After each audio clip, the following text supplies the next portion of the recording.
지난 최고위원회의에서 간략하게 말씀드린 드론 작전 사령부의 조직적인 증거인멸 정황에 대해서 말씀드리겠습니다.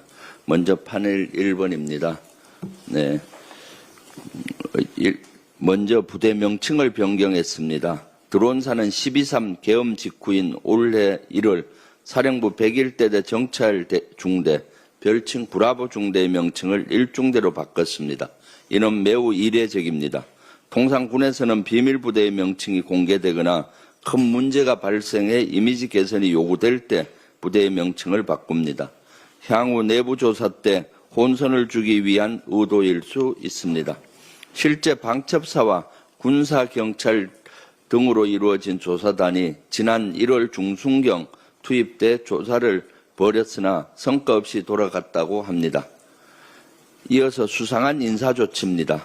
무인기 침투 관련자들은 올해 초 집중적으로 다른 부대로 보내거나 보직을 바꾸려 했다는 겁니다. 특히 대대장과 중대장, 정작과장, 주임원사 등을 지난 1월 동시에 다른 부대로 보냈다는 건 납득할 수가 없습니다. 군사작전 및 대응 능력에 큰 문제를 야기할 수 있기 때문입니다. 세 번째로 다음은 GCS 덮어쓰기입니다. GCS는 그라운드 컨트롤 스테이션의 약자로 무인기를 지상에서 제어하는 시스템입니다. GCS 업데이트란 명목으로 덮어쓰기 작업을 하면 과거 비행 기록이 지워진다고 합니다.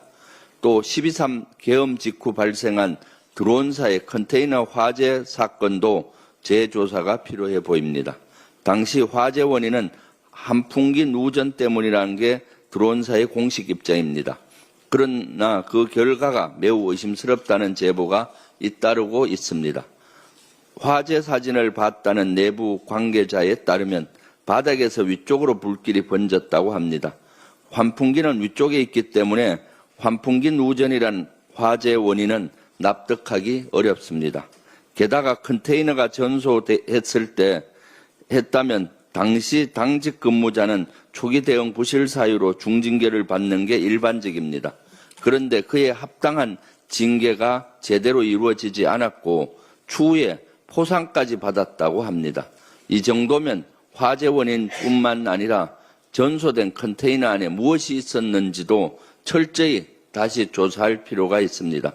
파넬 2번입니다. 이 밖에 경력금 지급 기록을 보면 무인기 침투에 대한 입마금 정황이 뚜렷합니다. 무인기를 날린 당일인 10월 8일 드론사뿐만 아니라 연합사와 공작사, 지작사, 합참작전본부 등에도 경력금을 지급했는데 무인기가 군사분계선을 넘으면 알 수밖에 없는 부대들입니다. 이어 10월 23일에는 국군 심리전단에 11월 22일에는 합참정보본부에 경력금을 지급한 사실이 확인됐습니다.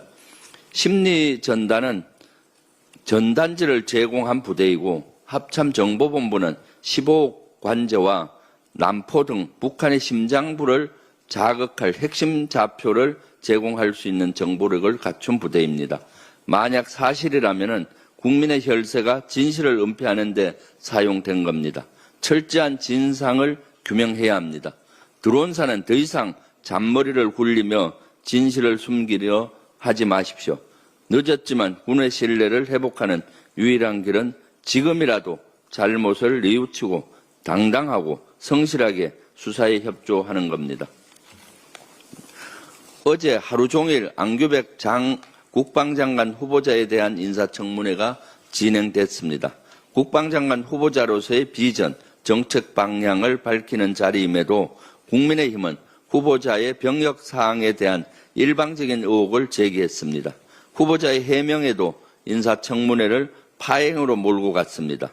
얼마 전만 하더라도 국민의힘 국방위원들은 국방장관 공석이 심각한 안보 공백을 초래할 수 있다며 조속한 장관 임명을 촉구했습니다. 그런데 이제는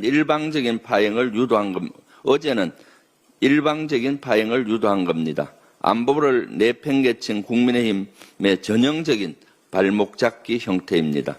지금이라도 국민의 안보가 우려된다면 후보자 임명 동의안에 협조하기 바랍니다. 이상입니다. 시청자 여러분의 구독과 좋아요는 영상 제작에 큰 도움이 됩니다.